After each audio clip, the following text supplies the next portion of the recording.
My name is Deacon Richard Groff. I am from Holy Trinity Parish in Columbia, Pennsylvania. I have been a lifelong parishioner. I was baptized in Holy Trinity, and this year I'm going to be ordained, and I'm going to be celebrating my very first Mass at the parish of Holy Trinity on the Feast of the Holy Trinity. I am a very stubborn man. I heard the call, and Jesus kept calling, and I kept deferring to that call. I always felt, oh, there's somebody else that could do this, perhaps better. But I always had in my heart, I could do that. And I always loved church. I loved the sacraments. I loved the celebrations.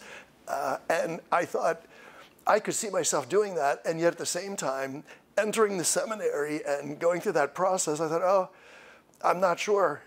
So I did a lot of other things, and as it turned out, God had a sense of humor and allowed me to work for the church. So I was able to work as a youth minister for many, many years in the parish, and then I started to work at other parishes. I've had the opportunity to be a director of religious education, and as well as a campus minister at Franklin and Marshall College. God has given me a lot of on-the-job training before I entered the seminary. Having worked for the church, I have a very realistic job preview, if you will. I see how parishes work. I understand that sometimes the younger men, I think they have an ideal of, oh, I'm going to be a priest. And in some respects, a long time ago, there was a pedestal that you got to step on right away. That's no longer the case. I think today, if anything, you're starting below ground level. You have to work your way up and earn the respect of your people to lead them successfully and to trust you. Our rector, Monsignor Baker, over the past 6 years during all of the scandal, and he would always say, gentlemen, you're not part of the problem, but you are going to be part of the solution. You've inherited this, and God is calling you at this particular time for this particular ministry to develop trust among people.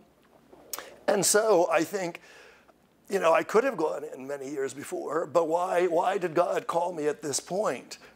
So I think I'm able to bring the practicality of having lived on my own. I had to pay bills. I have, work. I know how hard it is to make ends meet from month to month. So when parishioners come, I can relate to that. The Pentecost collection is very, very important in the life of the church. It is another necessity that we need the Pentecost collection. First and foremost, I would say the people's prayers are the most important for us. It may sound cliched, but without prayer, none of us could do what we're doing. And be assured of our prayers for all of you as well, because that's what we do. In seminary, we do pray for all of our benefactors. We pray for all people.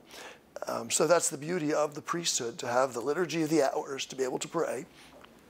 But on a practical level, we're not allowed to work. Having had a full-time job with benefits, I had to give all of that up, again, in a leap of faith, because what's going to happen if I leave my job and go into study? And it would really be impossible to have the education, to have a formation, a good solid formation, to become a priest of Jesus Christ without a 6-year process or an 8-year process.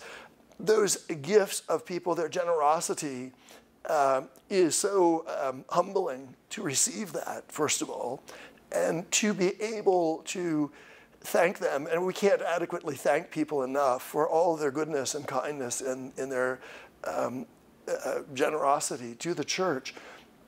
But God says he's never outdone in generosity. What is given, he's going to increase 100-fold and give back.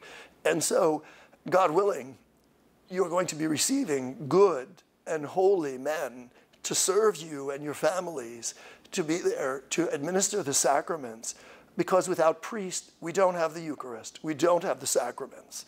I'm so thankful for Bishop Gaynor, who has given me this opportunity to study for the priesthood, and for all the people in the Diocese of Harrisburg for their constant prayers, their generous support, and I'm just thankful to God that I've gotten this far, and I hope to continue and to do the best I can as a priest.